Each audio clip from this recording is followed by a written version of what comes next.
Hello, everyone. Welcome back to another episode of Coaching from the Couch. I'm Matt Gregory. Today, we're here for part 3 of my conversation with Darren and Beth from Darren Ranker Architects.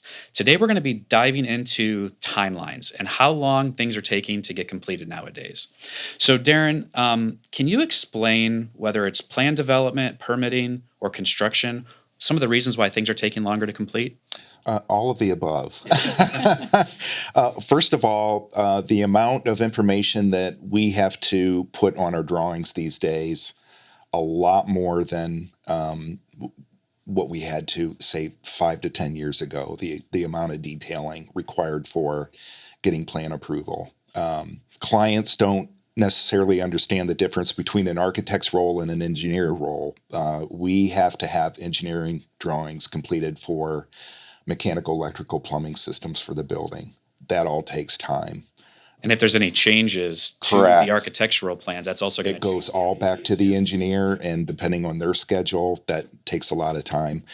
Building department plan reviews varies with different municipalities, but in general, it's 30 days. And then you're going to get feedback, or what we call a correction or information letter, and it's back in the queue. It's going to take another 30 days, and it's hard to tell a client that we're 60 days out for getting plan approval.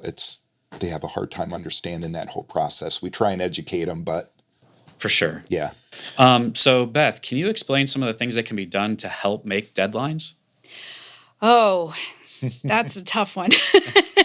It'd be working closely with the client to give them a better understanding of the timing, and that they don't have forever to make decisions. If they could start their process as soon as they think that they need it.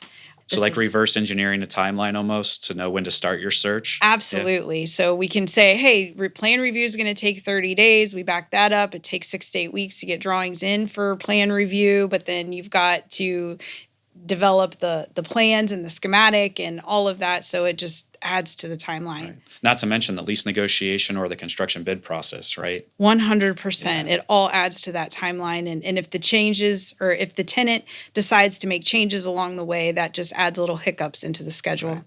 So from a brokerage standpoint, we want to make sure to start the searches as early as possible. I would say 9, if not even 11 or 12 months ahead of time. Absolutely, because they're going to be looking at multiple buildings and they need test fits for every space, and It just adds time. And then as soon as we select a building, you want to make sure to set a timeline to make sure certain deadlines are met along the way to make sure the eventual move-in deadline is met.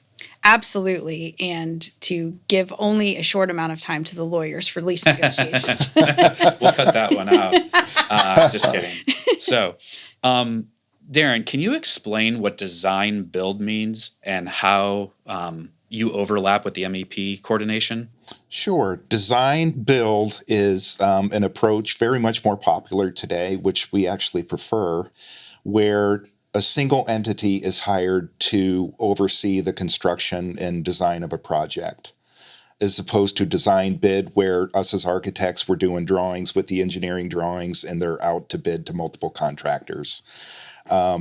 It typically saves a lot of time and money, this process, due to the fact that as a team, we are designing this project specifically based on a client's budget. And typically, in our case, with the tenant improvement work and the buildings that we do work in, the subcontractors and the contractors they've done work in the buildings, they're familiar with the buildings, the systems of the buildings. There's less surprises. Correct. And we can usually, it's a better approach. Yeah, and I found that as well. The tenant seems to be, or the client seems to be more satisfied too. Absolutely. Yeah. All right, well, that's all the time we have for part 3. Please tune in for our 4th episode, where we dive into some of the current trends and misconceptions in the world of architecture. All right, everyone. Thanks for tuning in. Talk to you all next time.